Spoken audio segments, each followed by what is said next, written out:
শীত পড়তেই পিকনিক করতে ব্যস্ত বহু মানুষজন। শীতের দিনে চড়ুই ভাতি বা বনভোজনের মজা তা আরো দ্বিগুণ হয়ে ওঠে। সেই কারণেই ছুটির দিন বা বিশেষ দিনগুলিতে এখন এলাকার সমস্ত পিকনিক স্পটে মানুষের ঢল লক্ষ্য করা যায়। তবে এরই মধ্যে এক ব্যতিক্রমী পিকনিকের আয়োজন করলেন বইচির আটচালা সংগঠন। সেখানে পিকনিক করা হয় পথ কুকুরদের নিয়ে।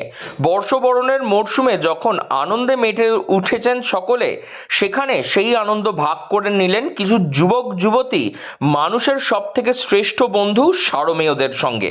বইচি গ্রামের আটচালা একটি সামাজিক সংগঠন।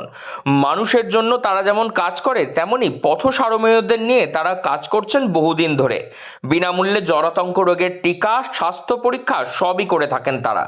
বর্ষবরণের আগে সেই সংগঠনের সদস্যরা এবার এক অভিনব পিকনিকের আয়োজন করলেন।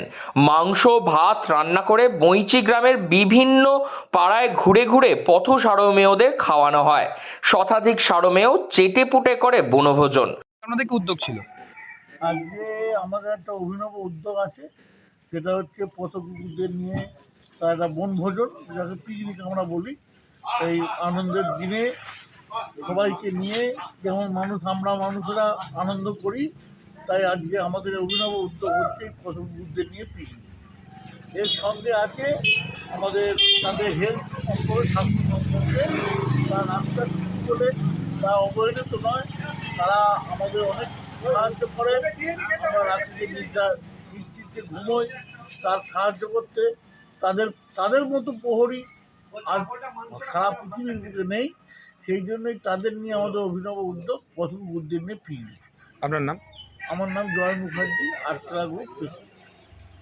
সংগঠনের সদস্য জয় মুখোপাধ্যায় তিনি জানান, পথ সারমেয়দের জন্য আজকের দিন তারা উদযাপন করেছেন। সারা বছরই নানান রকমের কাজের সঙ্গে লিপ্ত থাকে তাদের এই সংগঠন।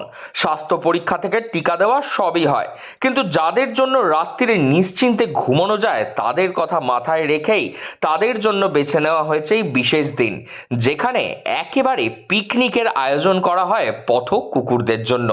হুগলি থেকে রাহি হালদার, লোকাল 18 বাংলা।